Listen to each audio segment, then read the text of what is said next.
My accountant called at 9:47 on a Tuesday morning.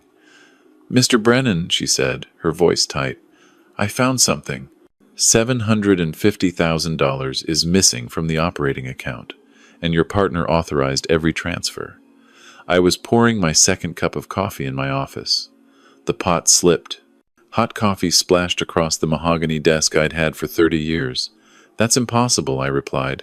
"David wouldn't move that kind of money without telling me. We've been partners for 28 years. There has to be an explanation." Her voice dropped to a whisper. "Mr. Brennan, please come to my office. There's more. A lot more." I hung up. 64 years of life experience told me something was very wrong. David Hutchinson and I had built Brennan Hutchinson Industrial Supply from nothing. Two guys with a truck and a dream back in 1997. Now we had 3 warehouses, 42 employees, and contracts with every major construction company in the tri-state area. David was my partner, my friend, the best man at my wedding, the godfather to my daughter. I grabbed my keys, left the coffee spreading across my desk, and drove through morning traffic to the industrial park where our accountant kept her office. Rebecca Chen had managed our books for 15 years. She was meticulous, professional, never dramatic. When I walked into her office, her face showed pure discomfort. She'd printed out a stack of documents 6 inches thick. "Mr. Brennan, sit down, please." Saturday. She placed the first document in front of me. "These are wire transfers from the operating account to a company called Meridian Holdings, LLC. 27 transfers over the past 14 months. $750 total." "Who owns Meridian Holdings?" I asked. Rebecca hesitated. "According to the Delaware Corporate Registry, it's owned by David Hutchinson and someone named Marcus Brennan." The name hit me like a punch. "Marcus," I said slowly. "My nephew Marcus." "Yes, sir. Your brother's son. The one who works as our regional sales manager." I leaned back in the chair. Marcus. 29 years old. I'd given him his first real job 5 years ago, after he'd bounced between 3 failed startups. I'd mentored him, taught him the business, treated him like the son I never had. My daughter Amy lived in Seattle with her own family. Marcus had become my project, my legacy. "Keep going," I told Rebecca. She placed another document down. "This is an LLC filing for a company called BH Industrial Solutions, filed 8 months ago. Same owners, David Hutchinson and Marcus Brennan." I picked up the paper. Our company was Brennan Hutchinson Industrial Supply. This new company was BH Industrial Solutions. Close enough to confuse customers, close enough to steal business. "They're planning to compete with us," I said. Rebecca nodded. "It gets worse." I pulled the invoices for our top 20 clients. Over the past 6 months, order volumes have dropped by 40%, but our warehouse activity hasn't decreased proportionally. I think they've been redirecting orders to the new company, fulfilling them with our inventory, and pocketing the revenue. I felt my chest tighten. Not just embezzlement, not just a side business. Systematic theft, planned destruction of everything I'd built. How much are we talking about in total? Rebecca pulled out a calculator. Conservative estimate? Between the diverted orders, the stolen inventory, and the cash transfers, we're looking at $2.1 million over the past 18 months. I stood up, walked to the window. Outside, trucks loaded pallets in the industrial park. Normal Tuesday morning. But my world had just collapsed. "Rebecca, I need you to document everything. Every transfer, every discrepancy, every suspicious invoice. Can you do that?" "I've already started. I'll have a complete report by tomorrow morning." "Good. Don't tell anyone. Not David, not Marcus, not anyone in the office. This conversation never happened." She nodded. "Mr. Brennan, I'm so sorry. I should have caught this sooner. You caught it now, that's what matters." I drove back to the office. My hands were steady on the wheel. I wasn't shaking. I wasn't crying. I was calculating. David would be at the warehouse this morning, doing inventory. Marcus was supposed to be visiting clients in Pittsburgh. I had time to think, time to plan. I pulled into my parking spot, the one with my name on it, walked through the front door. Our receptionist smiled. Good morning, Mr. Brennan. David is looking for you. He stopped by your office earlier. Thanks, Jenny. I'll find him. I went to my office, grabbed paper towels, cleaned up the spilled coffee, sat down at my desk, pulled out a yellow legal pad, started writing. David's name at the top, Marcus's name below. Then I drew lines, connections, questions. When did this start? How much have they taken? What's their end game? Are they planning to push me out? Force me to retire? Or just bleed the company dry and disappear? My phone buzzed. A text from David. Where were you? Need to discuss Q3 projections. Free for lunch? I typed back. Sure. O'Malley's at noon? Perfect. See you there. O'Malley's Irish pub. Our regular spot. We'd closed 100 deals there. Celebrated birthdays, anniversaries, promotions. Now I'd sit across from him knowing he was robbing me blind. At noon, I walked into O'Malley's. David was already there, sitting in our usual booth. He stood, shook my hand, smiled. Same David I'd known for 3 decades. Salt and pepper hair, golf tan, expensive watch. Paul, good to see you. Long morning. Same here. What's on your mind? We ordered. Burgers, fries, Coke for me, iced tea for him. David pulled out his tablet. I've been looking at our numbers. Revenue is down 22% this quarter. I'm concerned. I watched his face. He looked genuinely worried. An actor, a professional liar. What do you think is causing it? I asked. Competition is getting fiercer. These new online suppliers are undercutting us on price. We might need to restructure. Cut costs. Maybe downsize the workforce. Downsize. Cut costs. Make the company less valuable so he could buy me out cheap. Or push me into retirement. I nodded slowly. What do you suggest? I think we need to consider our options. We're not getting any younger, Paul. You're 64. I'm 62. Maybe it's time to think about an exit strategy. Sell the company. Retire. Enjoy life. You want to sell? I'm saying we should explore it. Get the company valued.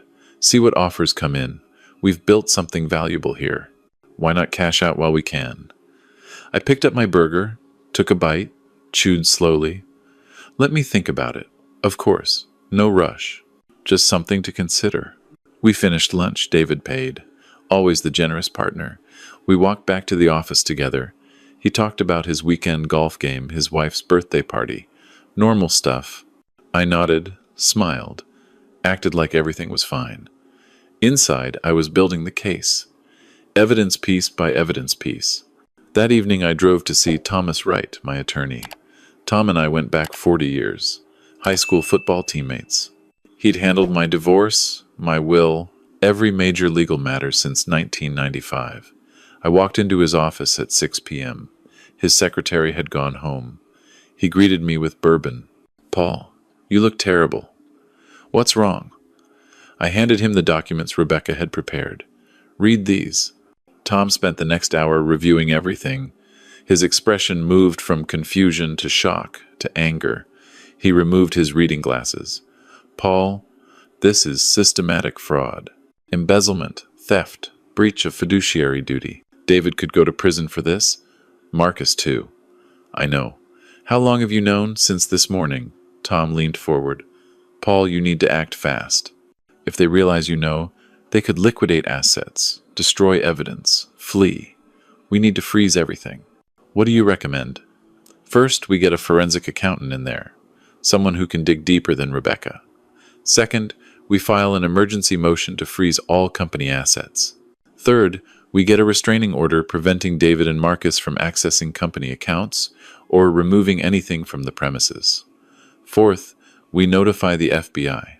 This is wire fraud, possibly RICO. How long will all that take? If we file tomorrow morning, we can have the freeze in place by end of business. The FBI will take longer, but we can start the criminal process immediately. Do it.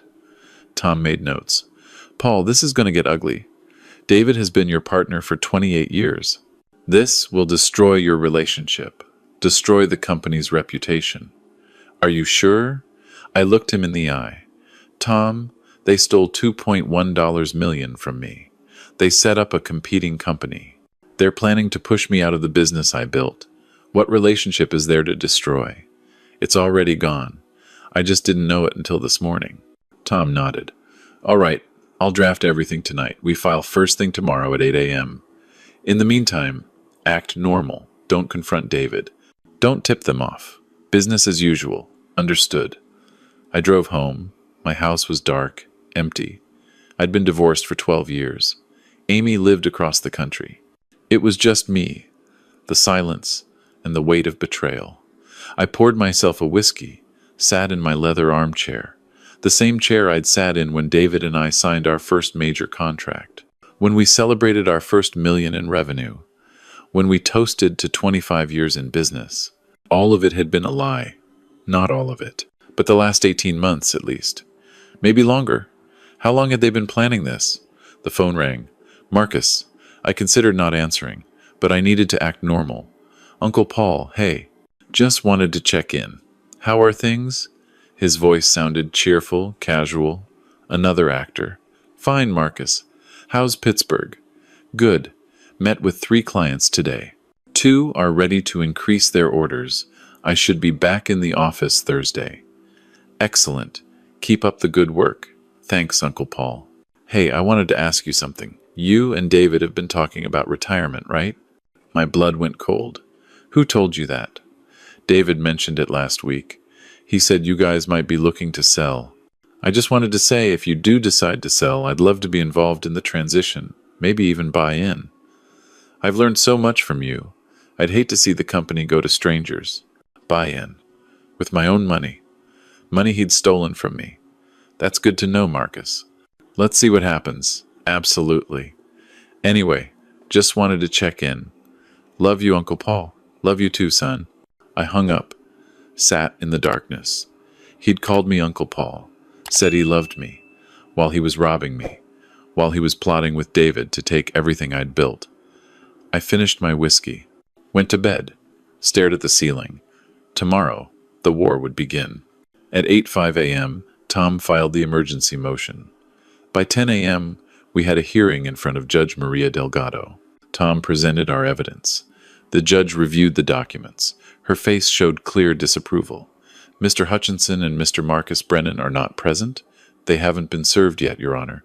We're requesting an ex parte order. The judge nodded. Based on the evidence presented, I'm issuing an immediate freeze on all Brennan Hutchinson industrial supply accounts. I'm also issuing a temporary restraining order preventing David Hutchinson and Marcus Brennan from accessing company premises, files, or assets. They have 48 hours to respond. Hearing will reconvene Friday at 2 p.m. Tom and I left the courthouse. Now comes the hard part, he said. We need to serve them, and we need to secure the premises. I'll handle the company, you handle the service. I called our head of security. Mike, this is Paul. I need you to change all the locks on the building, all the doors, all the offices. Do it now, before noon. Mr. Brennan, is everything okay? Just do it, Mike. I'll explain later. I drove to the office, parked in my spot, walked inside. David was in his office on the phone. I walked past, went to my office, pulled out the files I needed. Financial records, contracts, partnership agreement, everything. At 11:30, Tom's process server walked in. He handed David the papers. I heard David's voice rise. What the hell is this? The process server left. David stormed into my office. His face was red. Paul, what is going on? This says, I'm being sued for embezzlement. This is insane.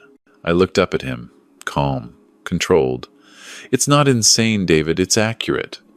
$750,000 in unauthorized transfers. Meridian Holdings. BH Industrial Solutions. Diverted orders. Stolen inventory. Should I continue? David's face went white. Paul, I can explain. Explain how you stole $2.1 million from me. Explain how you set up a competing company with my nephew. Explain how you were planning to force me out. It's not like that. Then what is it like? David sat down. He looked older suddenly, smaller. Paul, the company was dying. You didn't see it. Revenue has been declining for 3 years. We needed to diversify. I tried to talk to you about it, but you wouldn't listen. So Marcus and I created a contingency plan, a backup. A backup that you funded with my money. A backup that you kept secret. That's called theft, David. That's called fraud. Paul, please, we can work this out. We've been friends for 30 years. Friends don't steal from friends. Friends don't lie to friends. You're not my friend, David. You're a thief. Security arrived. Mr. Brennan, we've changed the locks. Mr. Hutchinson's access codes have been deactivated. David stood. Paul, don't do this. You're making a mistake. The only mistake I made was trusting you. Get out. David left. I watched him walk through the office. Employees stared. They didn't understand what was happening. I'd explain later. For now, I needed to secure everything. At 2 p.m., the process server found Marcus in Pittsburgh, called to confirm service. Mr. Brennan is served. He didn't take it well. Started yelling about how you'd regret this. Good. Let him yell. The next 48 hours were chaos. David's lawyer called, threatening countersuits. Marcus left me voicemails, some angry, some pleading. My brother called. Paul, what the hell did you do? Marcus is my son. How could you sue him? How could he steal from me? He says it's a misunderstanding. He says you're overreacting. Bob, they stole over $2 million. That's not a misunderstanding. That's a crime. My brother hung up, hadn't spoken to me since. On Friday, we reconvened in court. David and Marcus showed up with their attorney, a sharp woman in her 40s. She argued their case. Your Honor, my clients deny all allegations. They believe this is a dispute over business strategy, not criminal conduct. They're willing to negotiate a settlement. Judge Delgado looked skeptical. Counselor, I've reviewed the financial documents. These aren't strategic decisions. These are unauthorized transfers to accounts your clients personally own. How do you explain that? Your Honor, my clients believed they had authority to make those decisions as part of their management role. Mr. Hutchinson was a 50% partner.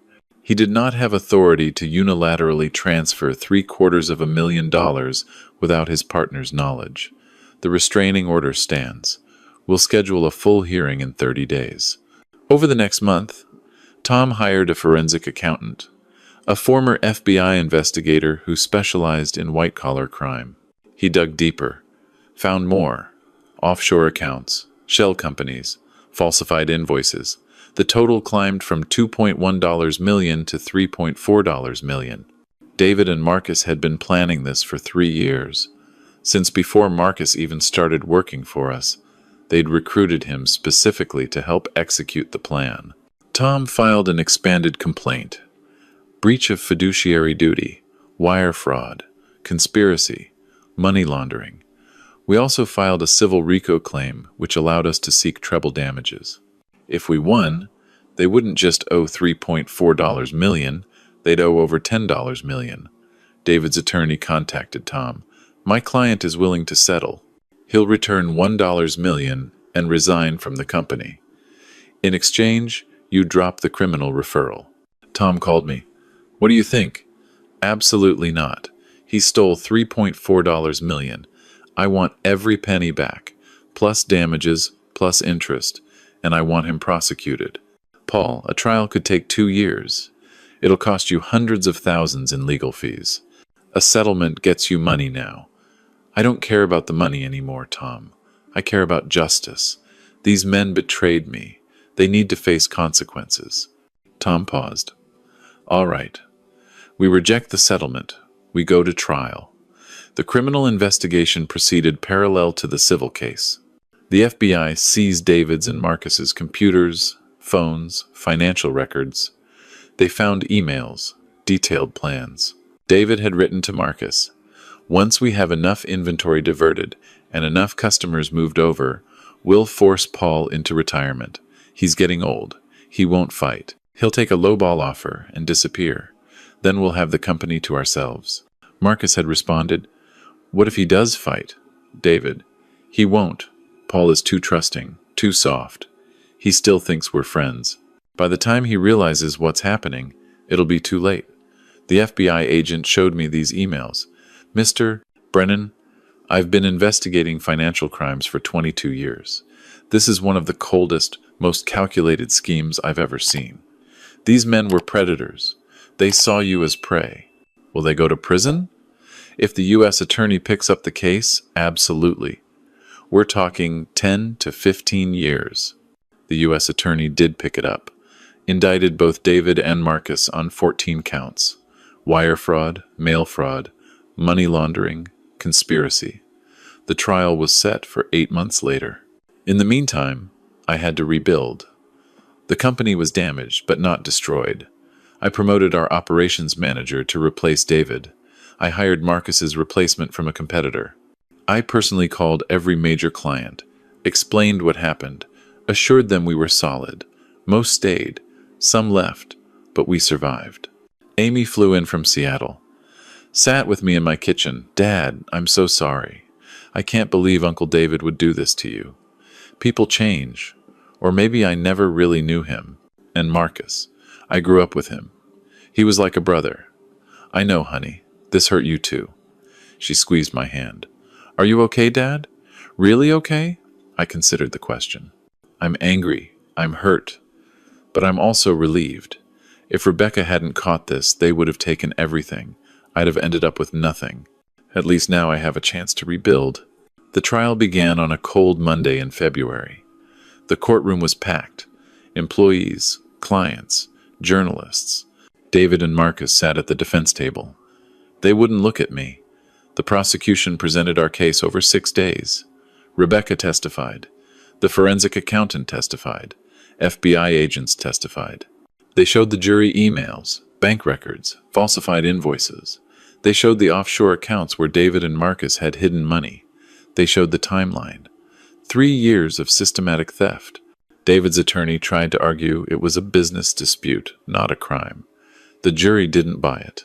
Marcus's attorney tried to argue he was manipulated by David, that he was young and naive. The jury didn't buy that either. After 4 days of deliberation, the jury returned. Guilty on all counts. David dropped his head. Marcus started crying. The judge set sentencing for 6 weeks later. At sentencing, I had the opportunity to give a victim impact statement. I stood at the podium, looked at David and Marcus. I trusted you, both of you. David, you were my partner, my friend. For 28 years, we built something together. I thought we shared values, integrity, loyalty. But you saw me as a mark, someone to exploit. You were willing to destroy me to enrich yourself. Marcus, I treated you like a son. I gave you opportunities. I mentored you. I believed in you. And you repaid me by helping steal from me, by plotting against me. I paused. But here's what you didn't understand. I'm not soft. I'm not weak. I'm not someone who gives up. When I discovered what you did, I didn't panic. I didn't yell. I didn't beg. I built a case. I gathered evidence. I used the system. And now you're here, facing the consequences of your choices. The judge sentenced David to 12 years in federal prison. Marcus got 8 years. They were also ordered to pay full restitution, $3.4 million plus interest, totaling $4.2 million. The judge ordered their assets seized and sold to begin repayment. I left the courthouse. Reporters surrounded me. Mr. Brennan, how do you feel? I stopped. I feel vindicated. These men thought they could destroy me. They thought I was too old, too trusting, too weak to fight back. They were wrong. I want other business owners to know. If someone betrays you, if someone steals from you, fight. Use the system. Don't be intimidated. Don't give up. Justice is possible. 6 months later, the company was stabilizing. Revenue was climbing back. We'd replaced the diverted clients. We'd hired new staff. The company had a new energy, a new culture. One afternoon, I received a letter, prison mail, from David. Paul, I don't expect forgiveness. I just want you to know I regret everything. The money, the lies, the betrayal. I let greed consume me. I destroyed our friendship, destroyed my reputation, destroyed my life. I hope someday you can find peace. I read it twice. then filed it away. His regret didn't change what he'd done, didn't give me back the years of friendship I'd thought were real. I sold the company 18 months after the trial, got a good price, retired comfortably, used some of the money to start a foundation helping small business owners who'd been victims of fraud, used more to spend time with Amy and my grandchildren, traveled, read, played golf, lived. One Sunday, Amy and I were having brunch. She asked, "Dad, do you ever think about David? About what might have happened if he'd never stolen from you?" "Sometimes, but I don't dwell on it." "Do you miss him? Miss who you thought he was?" I considered that. I missed the friendship I thought I had. But it was never real. It was a performance. What I've learned is that real friendship, real loyalty, shows itself in actions, not words. And the people who stood by me, who helped me fight, who believed in me, those are my real friends. She smiled. Like Tom, like Rebecca, like you. I'm proud of you, Dad. Not because you won, but because you didn't give up. Because you showed strength when it would have been easier to just accept the loss. Giving up wasn't an option. They took my money, they tried to take my company, but they couldn't take my dignity. That was mine to keep or give away. I chose to keep it. We finished brunch, walked through the park. The sun was warm. Birds sang. Life continued. I'd been betrayed. I'd been stolen from. I'd been hurt. But I'd survived. More than survived. I'd fought back. I'd won. Not with violence. Not with revenge. But with something more powerful. With patience. With intelligence. With the law. And that, I realized, was the kind of victory that let you sleep at night. The kind that let you look in the mirror with pride. The silent victory. The only kind that truly matters.